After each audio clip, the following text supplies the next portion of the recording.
কোথাও কোনো শৃঙ্খলা কিংবা আমরা যেটা বলছি দায় এবং দরদের জায়গা থেকে যে কাজ করা সেটা কারোর মধ্যে লক্ষ্য করা যাচ্ছে না। সেইটা সচিবালয় থেকে একেবারে রুট লেভেলের প্রশাসন বলেন, মনে হচ্ছে যে একটা গাছারা ভাব। নতুন বছরটাও আমাদের জন্য একটা চ্যালেঞ্জিং এবং কিছুটা বলা চলে বোধহয় টান একটা উত্তেজনাকর পরিস্থিতি এই বছরে তৈরি হবে।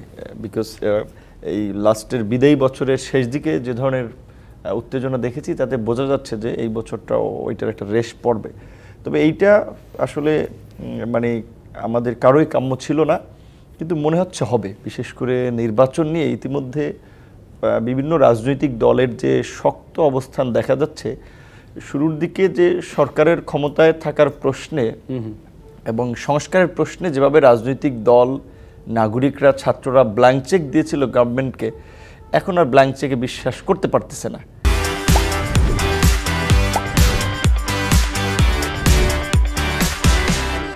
কারণ 5 মাসের পারফরমেন্স যদি বলেন, ওই ডিগ্রির ক্রাইটেরিয়া ইংরেজিতে যে আমরা পজিটিভ সুপারলেটিভ যে ডিগ্রি পড়ছি, ওই ডিগ্রিতে এটাকে একেবারেই মানে পুয়ার আপনার পারফরমেন্স প্রথম 5 মাস। আর ডিগ্রির ক্ষেত্রে একটা পজিটিভ ডিগ্রি, মানে একেবারে শেষেরটা, এটা একেবারে অনাকাঙ্ক্ষিত ছিল। যেটা রুমিন আপা বলছিলেন যে ইউনুস স্যারের মতো গ্ল্যামার পাণ্ডিত্যের একজন ব্যক্তি, তার কাছ থেকে আমাদের যে প্রত্যাশাটা হয়েছিল দেশের অর্থনীতি, অবশ্যই 5 মাসে একবারে সব কিছু রিফর্ম সম্ভব না, একটা গতি আসবে, দেশে একটা স্থিতিশীলতা আসবে, কিন্তু এখন পর্যন্ত আসলে আমরা খুব শঙ্কায় আছি। আমরা যে হাঁটাচলা করতেছি, আমাদের লাইফটা নিরাপদ কিনা।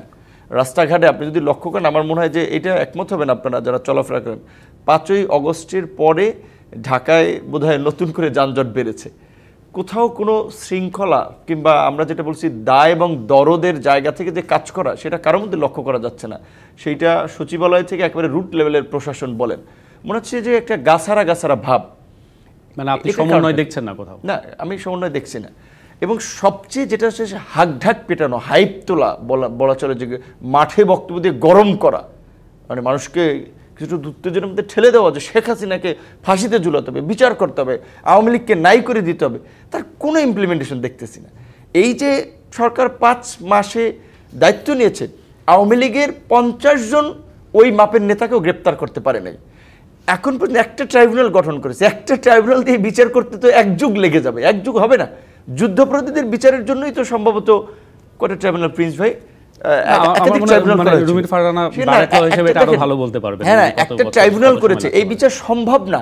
এবং সবচেয়ে চাঞ্চল্যকর বিষয় হচ্ছে যে আমরা দেখতে পেলাম এই রকমের গণ অভ্যুত্থানের স্পিরিট ধারণকারী একটা সরকার, যেন ছাত্র এবং বিপ্লবী ছাত্র জনতার প্রতিনিধি হিসেবে আমাদের ছাত্র বন্ধুরাও সরকার আছে, তাদের সরকারের আমলেই এই গণহত্যার সাথে যারা জড়িত ছিল, আমলা থেকে ব্যবসায়ী, ধীরে ধীরে পুনর্বাসন হচ্ছে।